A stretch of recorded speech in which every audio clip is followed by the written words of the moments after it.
So, Glenn, thanks for joining us. For those of you that don't know Glenn, he's kind of a big deal, well known around the world as a hypnotherapist, but especially big in the UK. He's written several books on various self-help topics and has been releasing his own guided self-help exercises for several years, kind of starting in the late 90s. You can find him all over the internet. But so, Glenn, this was not always a straight line for you, right? I mean, you got a really interesting life story, kind of growing up rough in the UK. Can you kind of take us back to that and sort of how you got to where you're at? Yeah, sure. I grew up in a very dysfunctional household, and from the age of 12, I'd run away and sleep rough on the streets, and then 15, I got kicked out of school. Ran with a bad crowd who were all equally dysfunctional. And that was really my upbringing. It was very chaotic, very messy, and I had a lot of dysfunction within me that I'd picked up from my younger life. And, so I was always looking for a way out of that. I had a lot of addictions, drink and drugs. Drugs not so much, but drink, definitely alcohol. And, but I was very, I was very destructive with myself and, at school. And I was a product of my environment where I grew up.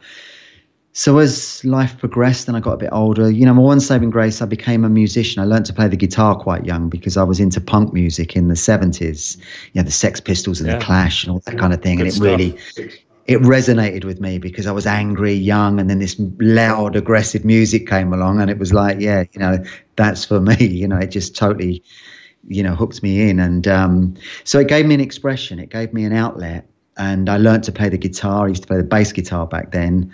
And I got into a band and we had a little bit of success in the early 80s. We won a national pop competition in the UK. And so I channeled all of my energy into that for a long time. We had a brief taste of fame and fortune early on, but it never really lasted. We were all... we were taking lots of drugs. We were doing the sex and the drugs and the rock and roll before we got really famous. We should have at least waited. The Rolling Stones. Hey, you got to take it when you can get it. Yeah. So we did that a little bit too early, and it kind of all imploded. We were all a bit young, and everything came on top a bit quick. So, but that gave me a skill. I knew how to make music and record. I'd been in studios. And back then I always kept a little recording set up. It was very basic. It was normally, a little reel-to-reel tape with a cassette in the middle. So when later on I, was looking for a way out of the failure programming that I picked up from my childhood, I was actually doing a cabaret show where we were sharing the bill with a stage hypnotist. And it was while watching this guy manipulate the audience and getting people to do wacky and crazy things, that I had a bit of an epiphany that I wanted to study hypnotherapy. I didn't want to do the entertainment side of it. I wanted to do the therapy side of it. So I did a diploma in the UK with the British School of Clinical Hypnosis and came out the other side a couple of years later and really had a thirst and a hunger for it. And I immersed myself in it. I read every book I could, and, I got to see as many clients as I could. And within a few years, I was seeing, 25 clients a week. And this was before I started making recordings. So I really had a good grounding in hypnotherapy before I actually started making my first recordings. And then it was literally one day that I thought, I listened, I thought to myself, I could maybe record some of these sessions, for myself. So I actually made one on confidence. And I remember laying back listening to it and, had a bit of reverb on it and went straight into a DAT machine. And it was fairly basic. But I remember listening to it thinking, this is not too bad. Maybe I could sell these. And, this was like the sort of mid to early 90s. And from that moment, I started to deliver them into local shops. And these cassettes, they had handmade covers that I printed off. They were cassettes that I stuck. The little display stand that I had was a little balsa wood basic stand that I put the cassettes on. And it looked very naff. But I put it into a few local shops and it started to sell. The recording started to sell. And And then, just to elaborate on the story, I went to the bank and I borrowed £1,000 off them so that I could have some nicer display stands made, because I could see that if it looked a bit better, they'd probably sell a bit, the sales would be better. So I went to the bank, borrowed £1,000, and within 3 years later, I had a PA working for me and 5 staff, because I was selling like 100,000 a year by then. Wow. And my PA said to me, she said, "What's this £36 coming out the bank every month?" And it was the loan I'd taken out from the bank. And the company was booming by then. Yeah. And I was still paying the loan back. Yeah. So that's kind of where it all got going. And, that was the origins of it. And I was very lucky. Right place at the right time a lot of the time. Right. And so that's quite a story. And so you were super early in the UK. You were super early on Audible. And that's really kind of what grew your platform. But what allowed you to kind of make that turn from, you described it as programming. You recognized that you had this self-destructive programming. You kind of got a glimpse of hypnosis through the stage act. But what really kind of made you make this huge turn? I think it was a desire to change the failure programming that I had. Yeah. Because, up until my 30s, when I got into hypnotherapy, my life had been a bit of a disaster. Relationships, I was completely always broke. I lived in some really, horrible places in South London, crappy cars I was driving that were always falling to bits and breaking down. Mm-hmm. I got sick of the whole life and I wanted out. I wanted to do something better. Mm-hmm. And I used to drive a minicab around the West End of London at night time. And it was, again, one of those sort of rough and tough jobs you do. But I met so many people from all walks of life. And often I'd meet, some really high flyers and celebrities. I met this guy. He was an old gentleman. You probably wouldn't remember his name, but he was called Lionel Jeffries. And he was a very famous actor in the UK back in the 50s and 60s. And I remember him chatting to me. We got talking on the way home one time, and he said to me, he kind of saw something in me. He said to me, you could do more than this. You're driving a cab, you could do more. There's more to you. And it really blew me away that this very, very successful actor was given, I never had a lot of praise or compliments in my younger life. So suddenly this guy saw something. He saw something in me. And that was one of the things, there were a number of things that happened to me along the road that made me realize that I could do more than what I'd been told that I could believe, how I believed in myself because of my childhood. Yeah.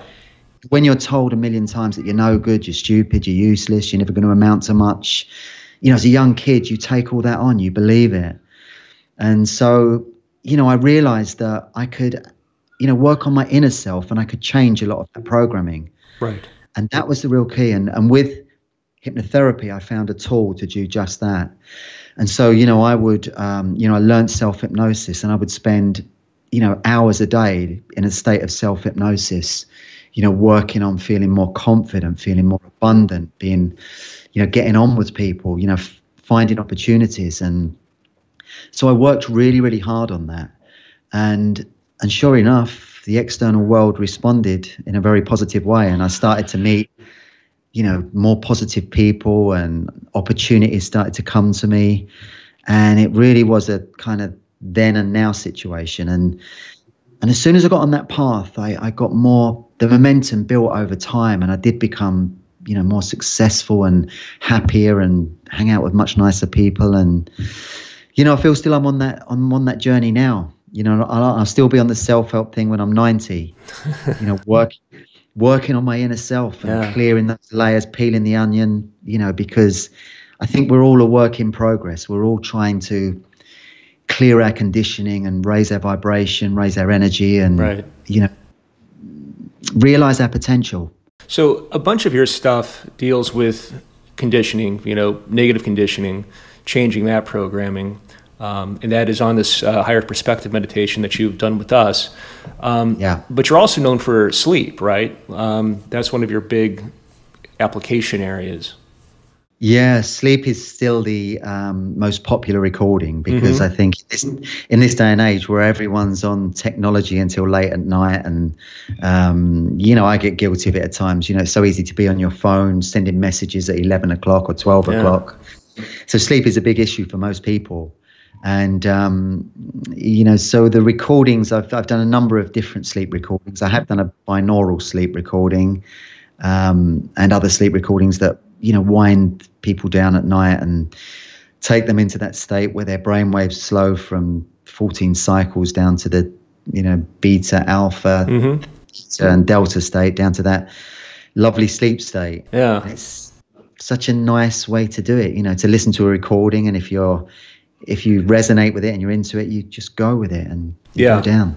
And it sounds like you also like to work in this borderline state, kind of between wakefulness and sleep. Is that what you find to be optimal for changing the programming, for trying to change the conditioning?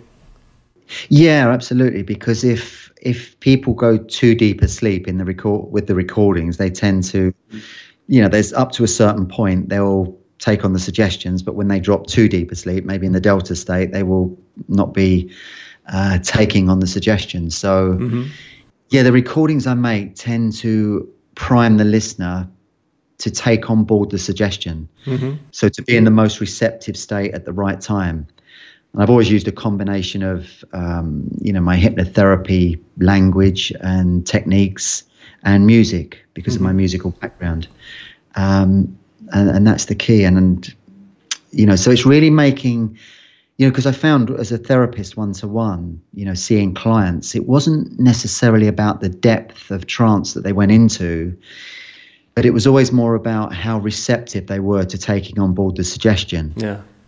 So that was always the key element. So with the recordings, I try to create that state where they're really ready to, take on board the suggestion, and, and whether it's a sleep suggestion or a lose weight suggestion or whatever it is, you kind of prime them for that through the process of the recording. And so you also place an emphasis on healing. How would you say the act of changing the conditioning or the programming relates to healing? So changing the programming, I think it depends on what it is. Yeah.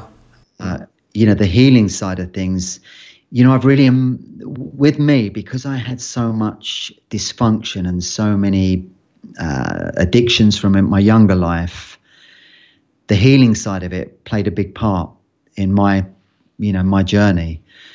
And, I've kind of taken that, as far as I can, and I continue to do that, because I have worked with other therapists.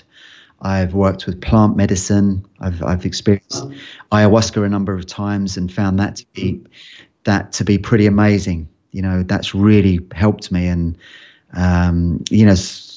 one of the ceremonies I did, the transformation I went through that night, it was like 50 therapy sessions in one night. It was so powerful and cathartic.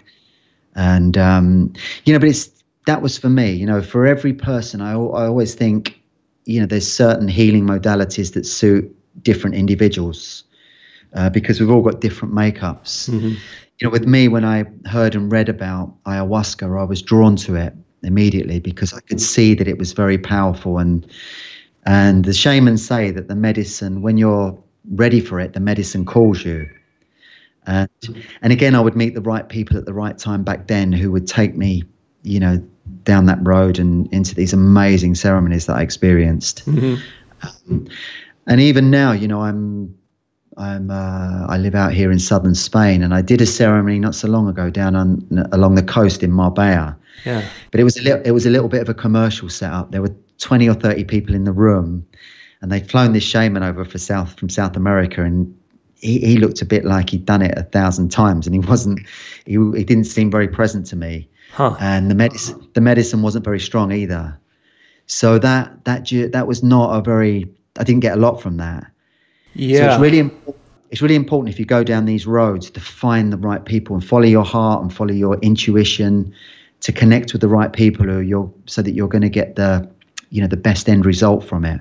Well, it's interesting that you bring that up, because it's amazing how mainstream ayahuasca has become now. I was flipping channels the other day, and I saw this reality show on TV about ayahuasca, and like, there's not, an authentic looking shaman or a curandero running it. It's like a bunch of guys named Billy Bob kind of, brewing up a batch at home. So it makes you wonder if everyone's kind of getting the right guidance and getting kind of the authentic experience as they sort of embark on that.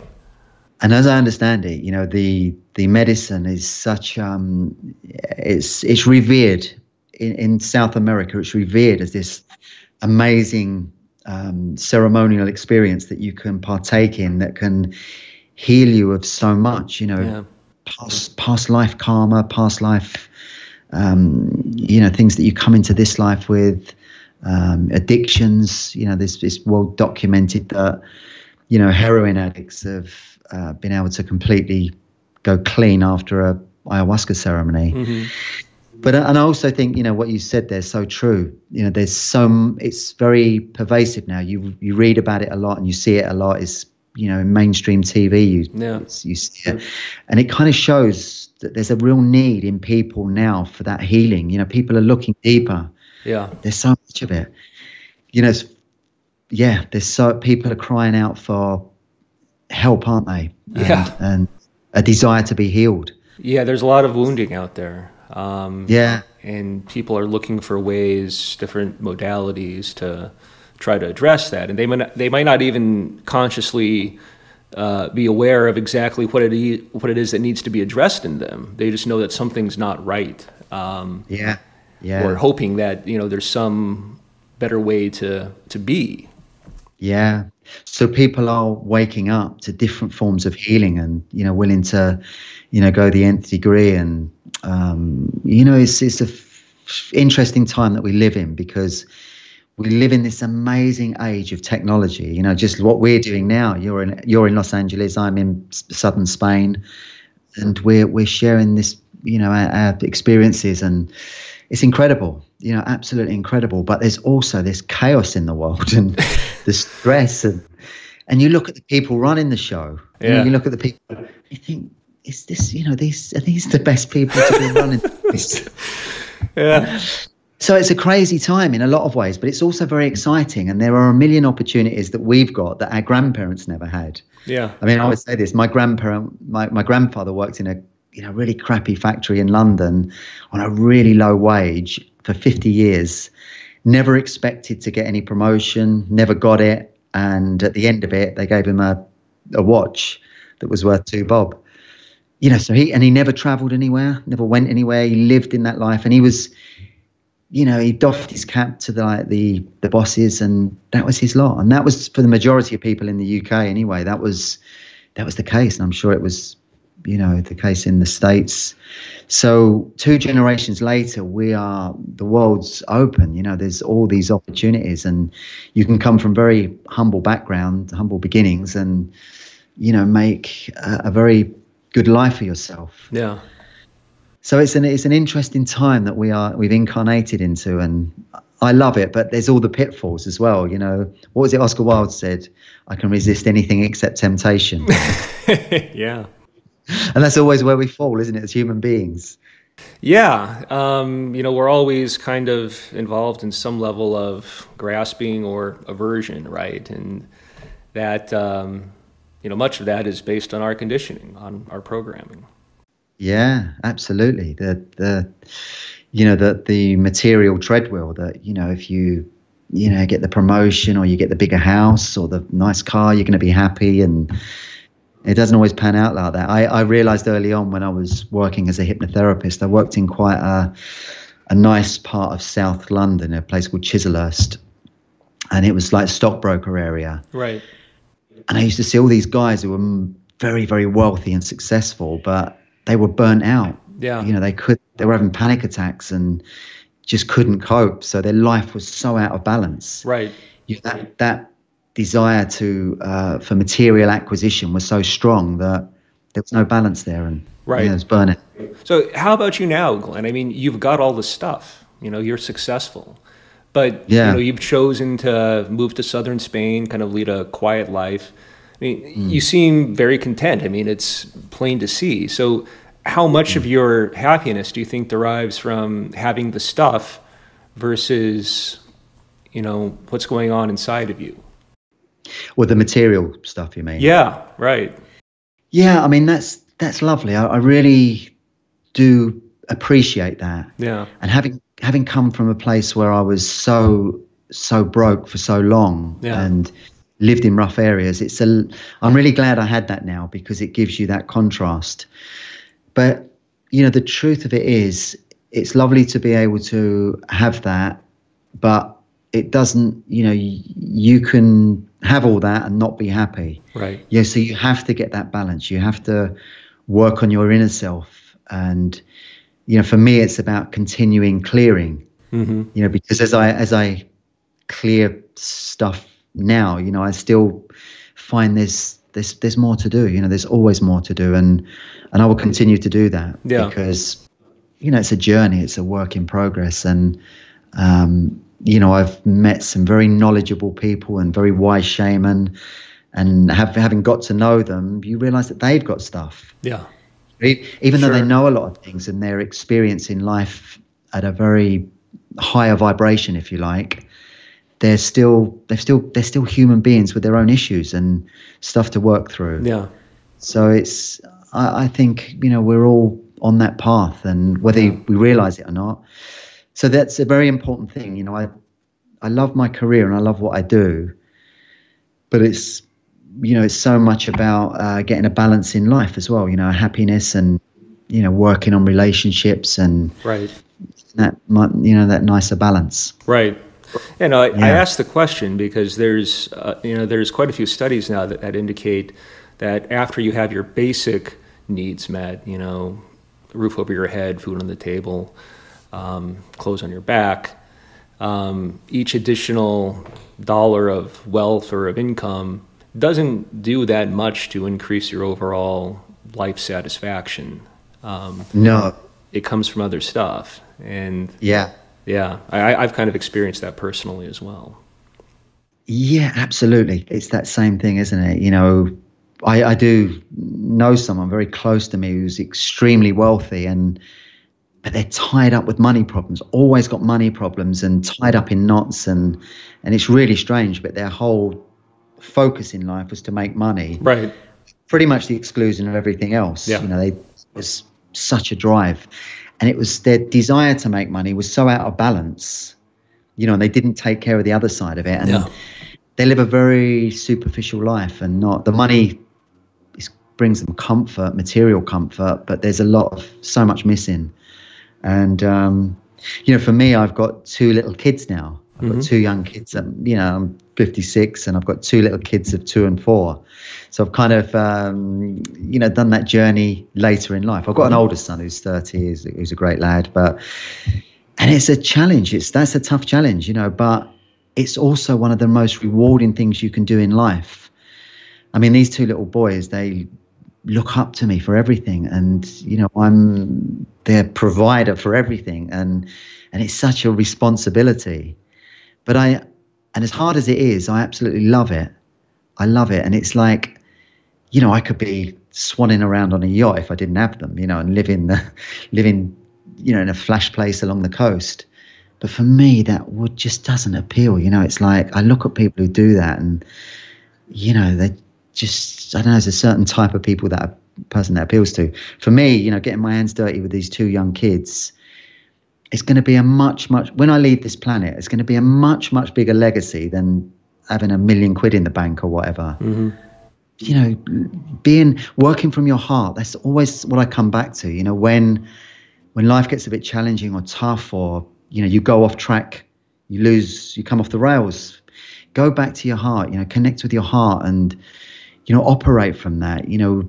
We're all on the journey. Everyone's got their own struggles and going through difficulties, and be generous with other people. There's always a little meditation that I do it when I'm out and about, where I just, imagine that my heart energy connecting with other people, and just sending people, if I'm walking along the beachfront, I'll see people from all places, from all over Europe and all creeds and colours. And I don't make any judgment. I just send people a feeling of love. It's such a simple thing to do, and it's amazing the way people respond to you. Yeah, people feel it. Yeah, and they smile. They smile back at you, and you think, "Wow, this is what do you call it? A remote connection that I'm making here from the energy that I'm transmitting." Right. So I always go back to that simple thing. The Beatles sung songs about it that just resonated with people. It's about love and compassion and being kind. Right. Yeah, that's kind of what's missing in the world, because we've been sold this material nirvana, this thing that if you work hard and you do all this, you're going to be happy. And it's not that. It's about, operating from your heart center and being kind and compassionate. So I'm curious then, I mean, you must feel that you're transmitting some of this then with every exercise that you record and put out into the world. I mean, that is certainly my hope for the work that we do at Hemi Sync. We're trying to get more of this stuff out into the world. Well, we've got such a beautiful platform, haven't we? We're both putting out these recordings that are impacting people in such a positive way. And what a blessing that is. At the end of, you imagine we could have worked in a stock market and made a fortune. I did. Did you? That's my background, yes. But, I bet you're much more fulfilled in what you're doing now, because you're really impacting people. Oh, yeah. You're changing lives. Yeah. Yeah, the money alone doesn't do that. It's such a blessing. You know? And I love that. The feedback. I read reviews every day, and they're amazing. Right. Some people say, I listen to your recording, I'm free of cancer. I've had plenty of those, or, they've overcome a major problem. And, or young kids now, because of the App Store, I've got all my apps on the App Store that have been downloaded. You've got millions of downloads. Yeah, on the App Store. It's been fantastic. And so I get young kids who, from all over the world message me and say, I used to get bullied, but now I feel more confident because I'm listening to your recording. And that for me is worth its weight in gold. And it totally inspires me. So when I record, now when I first made my first recordings, they were quite basic. I'd sometimes improvise them and then record them and put them out. And they were quite rough around the edges, some of the early ones. And I used to, because I grew up in London, I had more of a London accent back then. And I'd read reviews on Amazon and places, and they say, yeah, it was good recording, but he sounded a bit like a builder. Chimney sweep. Chimney sweep. I like the guy of, what was it, Dick Van Dyke. Yeah. He had that Cockney accent. Yeah. And so I got a lot. So then I thought, well, hang on a minute, you better sort your accent out. That's funny. So I'd start to, give a bit more attention to what I was saying and the grammar I used and that kind of thing. So the recordings I make now, I really refine them and, go over the scripts and then record them. And, I spend a few days mixing them, and then I listen to it, I give it to my staff, the people who work for me, and they give me feedback, and then I refine it. Yeah. And I notice working with you guys, you do the same. Same process. Your engineers sent me 3 or 4 versions now, and each time he's gone back, he's improved it. Yeah, and folks internally listen to him too. I listen to him and weigh in. And lots of folks listen to it before it goes out. And that's it, because you want to put out something that you're proud of and something that really hits the spot. Yes. Because it's so fantastic to have this platform. And, when I first made the recordings, I thought, oh, there'd be a few people listening to them. But now it's, in the millions. So it's I'm really take a lot of care over what I do. And that's it. Yeah. So with all that said, what was the inspiration behind this higher perspective meditation that we're about to put out here together? That one was my PA, who's been with me since I started. She's been with me 20 years. She wrote that script. She put that script together. We kind of had a loose idea what we wanted to do, and it was kind of about problem solving, because sometimes, you get so caught up in problems and issues with people and conflicts. you get caught up in it, and you can get your emotions come up, and you get embroiled in it. Yeah. But this recording is very much about stepping out of that and viewing it from a higher perspective, seeing it from a more spiritual perspective. Yeah. And look, so there's a part of the recording where you look down, and you can view it, and then there's a suggestion given to you, that your unconscious will find a solution to this problem, when the time's right. And so it's really about that. It's about problem solving from a higher perspective, and seeing your life from a higher perspective. Right. Yeah, so it begins almost like an out-of-body exercise where you invite the listener to ascend to a star that you observe in the night sky, and you kind of merge with that star. You view your life from that higher perspective. And you invite the listener to release fears and unwanted behaviors, and then to have the experience of happiness and love. It's a beautiful script. Yeah, it's a lovely script. As I say, my PA Marie Williamson. I should give her a shout out. Shout out to Marie. Yeah, absolutely. Yeah, she's she's been with me 20 years, and she knows my work inside out. So it's the only time I've ever saying that. I did do a range of solfeggio meditations that I co-scripted, but other than that, my own recordings. That's the only person that's ever scripted another recording. I always do my own scripts, but Marie knows me so well, knows my work, and with the wording, she was so spot on with that. And I refined it at the end. I polished it, and that was the source of that recording. So yeah, it's a lovely one. And your guy's Kevin Cowan. Yeah, the music he's put to it is beautiful. It's really lovely, and the last mix I heard, it's really blending nicely with the vocal. The vocal's sitting in the music. It surrounds it. Yeah, and it builds up.